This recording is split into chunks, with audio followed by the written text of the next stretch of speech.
Olá, juntos novamente.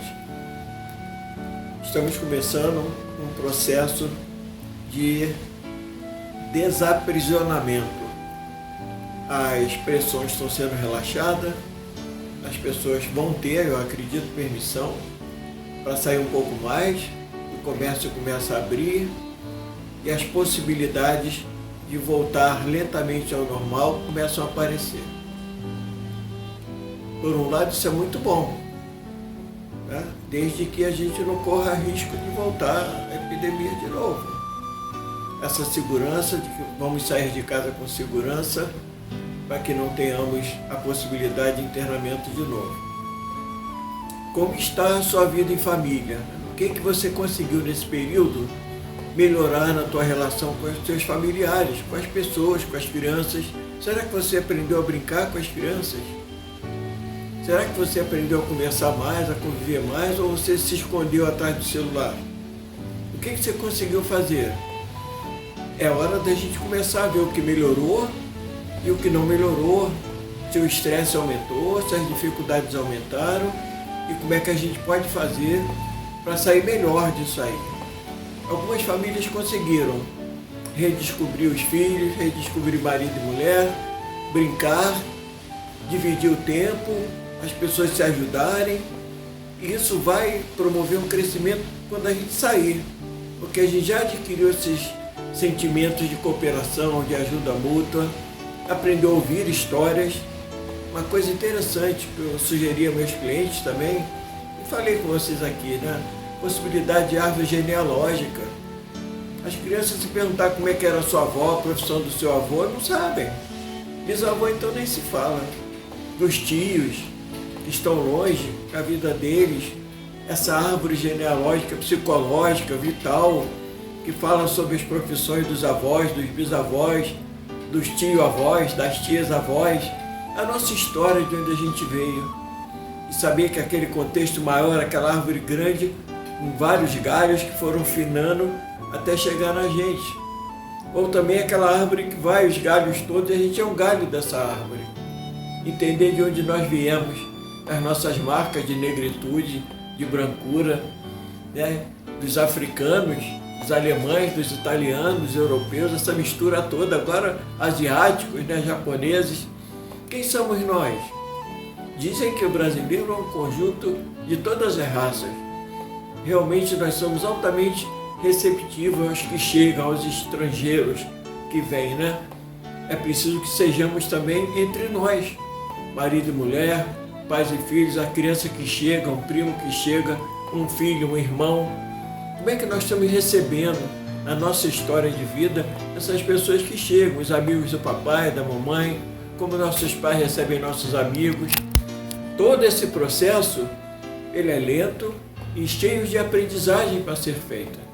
Quando a gente consegue estar atento para isso, né, se reeducar para olhar melhor as aprendizagens que cada pessoa traz para a nossa vida, um estrangeiro que chega, ou um parente de longe que traz uma história, que traz contos sobre lá o vovô que chegou, como é que foi, o titio, a vovó, sabe, entender o nosso lastro. Isso é importante para a história de vida da gente. A maioria das crianças só conhece até o vovô que frequentou um dia essa casa, mas não conhece a história do vovô, não conhece a história do titio, né? Não entende o contexto que lhe formou. Como isso é importante. Esse momento da gente estar enclausurado, tem momentos para conversar sobre isso, contar histórias, as crianças pequenas gostam e os adolescentes gostam de ouvir. Algumas mentiras a gente conta, né? Algumas coisas assim para valorizar a nossa história, mas vai ficar uma base legal. Eu me lembro de meu pai contando as histórias de meus avós, minha mãe também contando, e a gente ficava feliz de saber de onde a gente veio, qual é a história, né? Que eu tenho italiano, que eu tenho português na minha vida, que eu tenho negro, né? Meu pai, minha avó paterna era negra e a gente adorava a vovó Júlia. Era todo um processo de autoconhecimento através do nosso passado bom, passado que nos trouxe aqui, né? Desde lá dos nossos ancestrais que foram formando para que a gente fosse um galho dessa árvore. E esse galho pudesse frutificar como a gente espera, né? Frutificar. E quem já frutificou entender porque tem hábitos alimentares, inclusive. Quantos hábitos a gente herdou dos portugueses, dos africanos, né? A história da feijoada, que agora é de bacana, eram os restos que sobravam da comida dos famosos, dos senhores de engenho, e o escravo fazia feijoada, olha só. Hoje a feijoada é um prato de excelente qualidade. E quanta coisa veio deles que a gente pôde aprender a acrescentar na nossa história. As danças, né? Quantas, capoeira e outras que vieram da Europa, as músicas, da Europa não, da Ásia, da África, né? Japonês da Ásia, os africanos. Quantos africanos ainda vêm para o Brasil e trazem a sua cultura, a sua música, seu folclore, a sua arte, e nós assimilamos tudo isso.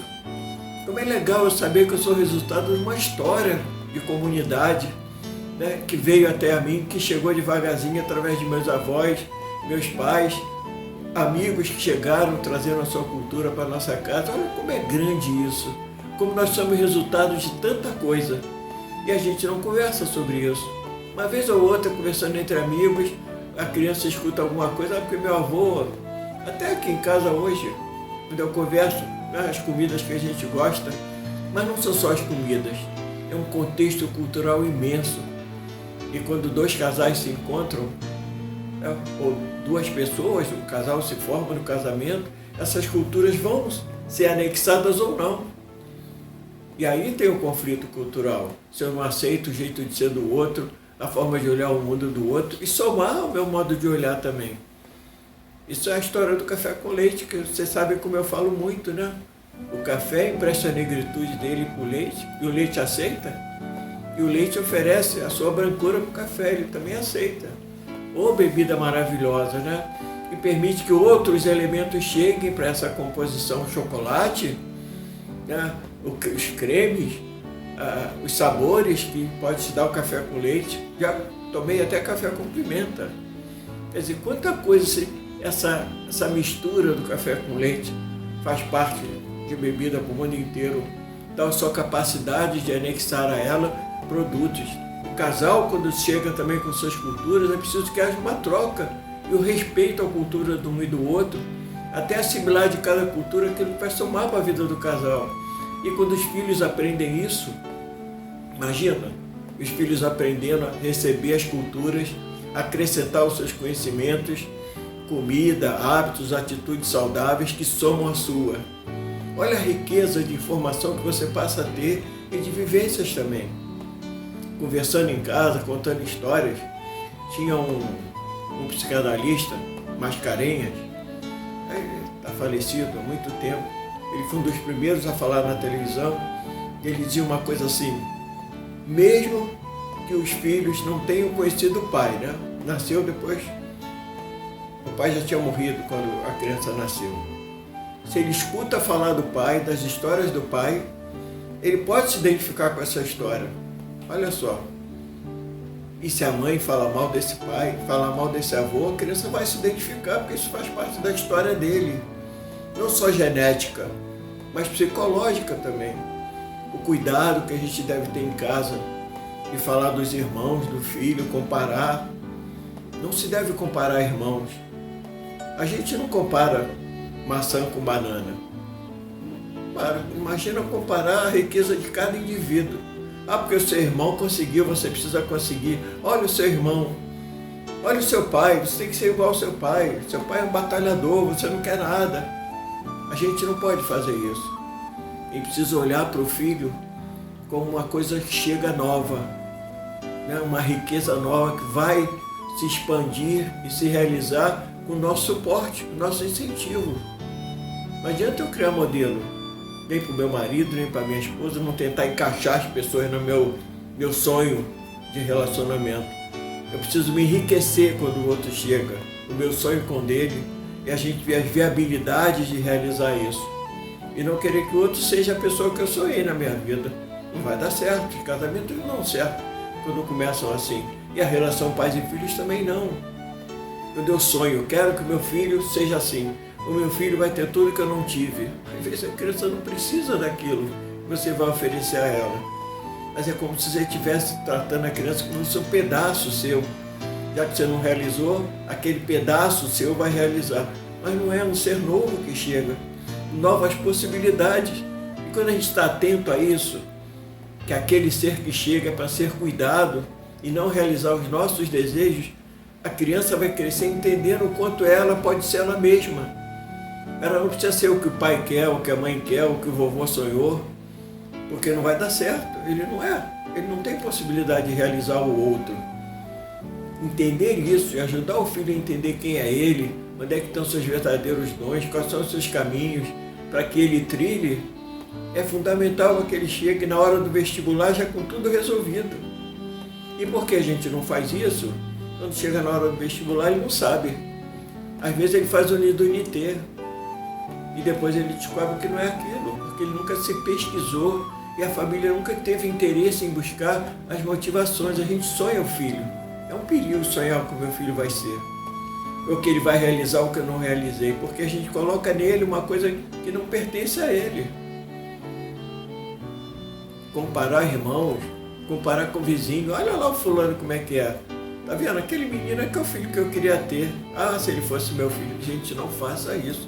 Isso é um crime contra a identidade do marido, da esposa, do filho, do tio. Né? Às vezes eu queria ter um tio que contasse história quando meu pai estivesse trabalhando e fosse mais novo, e eu tive. Mas quantas famílias têm um tio hoje liberto para chegar na casa e brincar com os irmãos do pai ou da mãe e curtir os sobrinhos? Raramente, quando tem um. Né? Eu vivi numa comunidade grande, com muitas crianças da minha idade, com muitas atividades quadra esportiva. Não era porque eu era rico, não, é que era uma construção do Banco do Brasil, que meu pai era contínuo. E porque ele tinha muitos filhos, nós éramos 6, ele ganhou a possibilidade de morar nesses apartamentos que o Banco do Brasil construiu. E tinha quadra, tinha centro social para a gente fazer atividade, quer dizer, eu vivia essa vida intensa. Isso me permitiu estar aqui hoje falando com você, com liberdade, contando a minha história, porque eu tenho história para contar. De vez em quando me vêm as minhas infâncias, as coisas boas que eu vivi. Porque a gente tem história para contar. O seu filho vai contar o quê? As séries que ele ouviu? Os jogos que ele jogou? E ele? O que ele está construindo? O que ele participou de verdade na sua casa? O que ele participou de verdade na escola? Ele foi um líder, ele colaborou, ele foi representante de turma, ele foi um bom aluno, ele teve uma aprendizagem ótima, ele era querido pelos colegas. Você conseguia trazer os colegas para casa, para sua casa, para que ele aprendesse a conviver, construísse vínculos que não... Eu tenho um colega, o Lauro, que, poxa, é mais do que meus irmãos, a gente se entendia muito bem. Ele foi o irmão escolhido. Não é que eu não me entendia com meus irmãos, mas o Lauro foi uma escolha nossa, a minha e dele. E quantos outros aconteceu, não talvez num nível tão intenso, porque não dá para ter muitos amigos de forma intensa. Dá para a gente ser marido e mulher e pai e filho de forma intensa. Um conhecimento profundo do outro, olhar o outro para conhecer e não para julgar. Mas a gente precisa disso. Agora, engaulado, nós precisamos desses elementos, de olhar para compreender, de olhar para escutar, e ser escutado, e ser olhado com bons olhos para ser compreendido, porque agora tem tempo. Nem sei, né? Porque eu tenho um casal que está em Salvador, ela trabalha em casa e ele também trabalha em casa, e tem 2 filhas. Uma bebê que ainda não fez 1 ano, né? E uma já com 3 anos. E agora? Como é que eles vão trabalhar em casa? Tem ajuda de parente próximo, como mãe, avó, que vão para lá ajudar, mas mesmo assim é uma mudança significativíssima para a vida deles. E eles têm que se adaptar, e estão se adaptando. Estão conseguindo fórmulas, estão aprendendo essas fórmulas de ficar junto que a gente não precisava. Não precisava? Não precisava. Mas eles não podiam fazer. Mas de repente tem que fazer. Não é nem por necessidade dos dois, mas é pelas circunstâncias sociais e profissionais que o Brasil se encontra. Esse nível de readaptação com rapidez vai depender muito dos sentimentos que tem o casal, da relação dele com os filhos, com os parentes, com sogra, nora, tia, prima, que podem ter disposição para que essa negociação familiar, avô, tio, possa ser bem resolvida. Gente, pensar isso, respirar fundo, procurar, sabe, respirar, ter uma espiritualidade desenvolvida, uma religião ou não religião, uma espiritualidade, uma força superior que me acalma, que me deixa vencer o estresse com maestria junto com quem está junto comigo, minha esposa, meus filhos, que a gente possa negociar dentro de casa numa boa, todo mundo ajudando, porque depois que passar a crise, aí a gente já descobriu essa alegria de estar com o outro. Porque o que está acontecendo na família estava, antes da pandemia, é cada um para si. Adolescente se tranca no quarto, o menino mais novo fica brincando, a mãe está na cozinha, ou está no trabalho, o pai também, ou está na cozinha, ou está no trabalho, e cada um para si, e Deus por todos. Essa é uma frase inadequada. Cada um para si e Deus por todos. É o contrário. A descoberta da espiritualidade de Deus está no encontro humano. Toda vez que eu sou solidário, que eu coopero, eu sinto a presença dessa energia boa que junta, que aproxima. Toda vez que eu me fecho no meu mundo, Deus não entra ali nessa relação. Essa harmonia, essa força que nos une, que nos dá sintonia, nos dá fazer projetos juntos, ela só existe quando eu tenho uma paz interior. Eu tenho que buscar essa paz nesse turbilhão de formação, de informação. Jornal, uma vez por semana. Chega. Vamos ouvir programas interessantes, vamos construir brincadeiras, jogos em casa quando a gente não está trabalhando, e sentar para conversar, fazer 1 hora por dia. Né? Vamos sentar aqui, como é que está a sua vida, o que você está fazendo, fulano isso. Como é que era o vovô, como é que era a vovó e tal, titio. Esse papo de família que a gente perdeu, essa história. Experimente perguntar às crianças como é que era a sua avó, qual era a profissão do seu avô, para você ver se isso existe hoje. Pode ser que algumas famílias, que o avô está perto, mas o bisavô, os tios, de longe, quem que a gente conhece da nossa história? A gente estuda a história do Brasil. A gente estuda a história universal, que é horrível, né? Porque os marcos, né, estão voltados para as guerras. Primeira Guerra, Segunda Guerra, sabe? Foi ali que começou a mudar tudo. Esse referencial não é legal. Mas a gente tem um referencial legal, né? Antes e depois de Cristo. Aquele que veio ao mundo para deixar mensagens de paz, de dizer amai o próximo como a ti mesmo. Quer dizer, ele trouxe, seja homem ou seja o Filho de Deus, que a gente encare, ele tinha mensagens maravilhosas, que são vivas hoje. Quando a gente pratica, a gente percebe que é ele que está ali com a gente. Sabendo disso, sabedor disso, vivenciar um pouco esses mandamentos que ele nos deixou para que a humanidade vivesse melhor. Esse perdoai ao próximo, né? A gente pede a ele, Senhor, me perdoai como eu perdoo os outros. Essa frase foi Jesus que ensinou. Ela é perigosa, porque eu estou pedindo que ele me perdoe só se eu perdoar as pessoas que me fizeram mal. Olha como eu preciso me libertar da mágoa, do ressentimento. Se eu faço isso, eu me apronto com uma relação saudável com o outro. Legal, né? Tem um filmezinho, uma série gostosa, que em português chama Quando o Coração Chama. Em inglês eu não sei a pronúncia correta, When Call Heart, né? Quando Chama o Coração. É da Netflix, é uma história maravilhosa, uma cidadezinha do interior, né, dos Estados Unidos, e conta a história de uma professorinha perfeita, as crianças como ela lida com a ideia de perdão, entre eles também os adultos se perdoam. É um negócio muito bonito, que a gente pode entender o valor do perdão nessa hora, como constrói uma comunidade de ajuda mútua, como pode ser em família também. Imagina uma família que o pai não perdoa a tia, zangado de mal com aquela tia, como é que os sobrinhos vão conviver a partir daí? E anos não se convertem, porque guardou mágoas. Isso vai nos enfraquecendo, nos deixando solitários, porque nós não nos perdoamos nem perdoamos. Se eu sou rígido com o outro que errou comigo, eu também sou comigo. Eu também não vou me perdoar dos erros que eu cometi. Isso vai me levar para onde? Para a doença, para a dor? Vamos pensar nisso. Então, vamos tentar dar uma reciclagem nessa conversa? Como é que a gente começou, né, pensando da importância do encontro de dois seres humanos que vão formar uma família e que essa família vai formar outra família, gerações e gerações, as coisas não resolvidas na família, o filho quando sai para construir a dele, ele leva as coisas não resolvidas.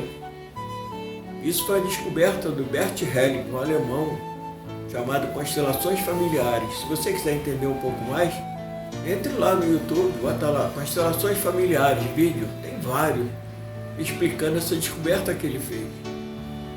Hoje, o conselho ainda não considera como terapia, um processo terapêutico, mas é um momento existencial em que você se livra da saga, das histórias repetitivas em família, para que você possa começar uma coisa nova.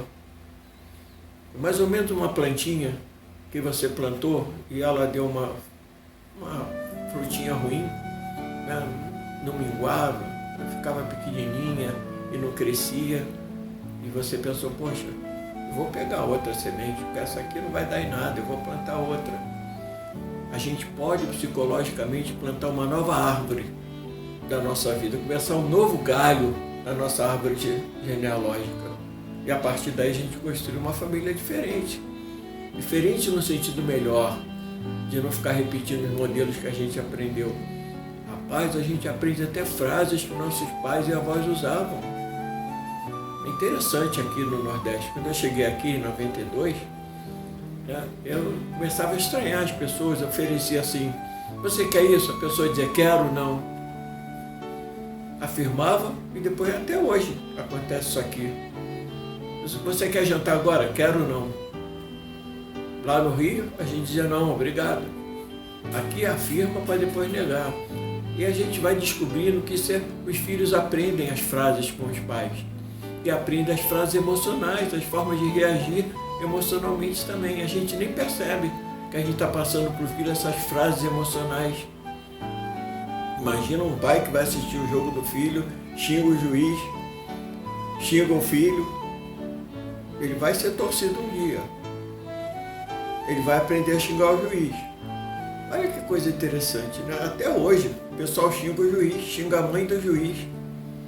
E já parece uma coisa normal xingar a mãe do juiz, porque vai passando de pai para filho.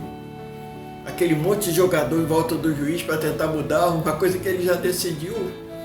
É cultural sim, os filhos estão vendo e vão aprendendo a fazer isso no esporte também. Os técnicos brigando, discutindo, sabe? Como isso passa? E a gente vê porque é no outro. Às vezes não consegue perceber que a gente assimilou isso. Imagina um pai assistindo um jogo de futebol com cerveja, cachaça, xingando o juiz e tal. A criança está ali aprendendo. Ele vai aprender. Mas se ele aprende um pai que assiste o jogo com tranquilidade, que reclama de forma educada, poxa vida, o cara errou, o juiz, pô, coisa, né? Vamos ver se agora ele não erra mais e tal. Sabe essa postura de esperança positiva de que as coisas vão mudar, que a gente pode esperar que o filho mude a conduta, que a esposa, né, uma atitude compreensiva mude também, a gente começa a construir uma nova história para a humanidade. É porque é um círculo, né? Pais e filho, 5 filhos vão construir 5 famílias vão ter mais filhos. É uma progressão geométrica e aqueles comportamentos vão se repetindo. A escola não trabalha isso, a família também não trabalha, a universidade não trabalha. Os profissionais não são trabalhados para entender a importância que ele tem. Os artistas muito menos, falam coisas absurdas e são adorados pelos fãs, as crianças. Veja aí a diferença do Kaká para o Neymar, né? Pessoa equilibrada, que fala, o outro que fala besteira, que gasta o dinheiro com festas, que vive se escondendo. Não segue os roteiros para se recuperar quando tem uma fratura. Quer dizer, gente, Neymar, mas o que ele está passando para nossos filhos? Artistas que aconselham você a fumar maconha, e seu filho está ali adorando aquele artista, cantando a música, sabe? Conversar. Vem cá, filho, como é que você está recebendo essas coisas do mundo? E essa música? O que tem nessa música? O que move você nessa música? 5 minutos. Vamos lá. Parar para pensar, meu Deus, o que eu estou fazendo com a minha vida, com a minha família, que eu quero construir com as minhas atitudes. A gente, como terapeuta de família, entende que nós não fomos educados para perceber isso, para nos auto-perceber. A gente está tão acostumado a olhar para fora, ver séries, ver filmes, olhar para o vizinho, a gente está sempre olhando para fora. Esse olhar de participar do Escolha Calma, eu já trouxe no programa, né? Aprender a meditar, pensar sobre si, pensar na sua relação produtiva com o outro, escolher sempre a paz, a calma, a negociação boa, com os filhos, com a esposa, no trabalho.